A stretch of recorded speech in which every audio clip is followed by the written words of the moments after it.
Okay, now next position. We're going to keep our feet forward. We can spread them out a little bit wider, and you're going to start to gently lean to one side, keeping our foot like this. We're going to do another move later where we move our foot position, but this position is feet are both this way. You can angle this foot out a little bit.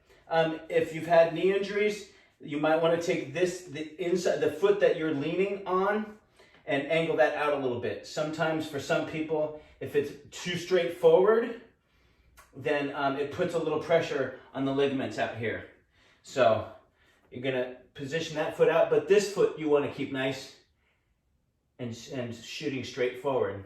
And then I'm going to push my elbow against my knee a little bit. So now I'm stretching in here. I'm stretching all of this. I'm getting a bunch of multiple areas. Even the hamstrings right here are getting stretched.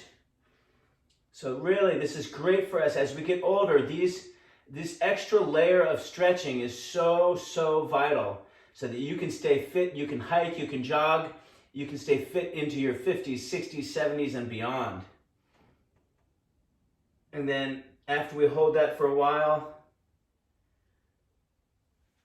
then I'll slowly shift and see I'll position this toe out and then ease into it. Don't just crank right over into it, just ease into it. Take a couple deep breaths. In a weird way, it's almost a form of yoga. And you want to hold these positions for a while, a minimum of 60 seconds. If it feels really tight, stay there a little longer. One thing I love to do while doing these stretches when I'm not filming is I'll put my phone on the floor and I'll watch YouTube videos or watch Netflix or something like that. Nothing where I have to use the phone, like Facebook, where I have to try to type, because you don't want to have to use your hands. Just press play and watch something. And then you can really take your time in each pose and give your body a chance. And then I'll repeat back to the other side again. And I'll go back and forth, minimum of 2 rounds of 60 seconds per side. And now I'm going to go ahead and show you the next position. Now the next position is the same, but now we're going to kick that toe up. And now you're going to start to feel it more into your calf. I don't want you grabbing onto your toe and pulling on that, where you're going to strain those ligaments, you're going to strain that Achilles tendon and over pull that calf. We want to ease that calf into letting go because those calves are really tight. So you want to slowly let those calves release, and then they'll slowly release and start to get more pliable as we progress through this stretching routine.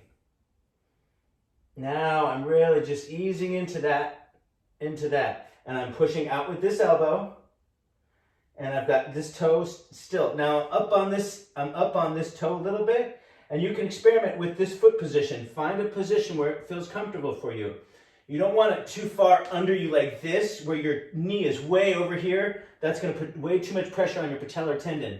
So you want to get that foot far enough out and kind of find that sweet spot where you can ease into it, where you can just settle into a nice groove right there. My elbow's pushing out, so I'm stretching in here. It's stretching under here. It's stretching the gracilis, these inner muscles, and it's stretching up into the calf.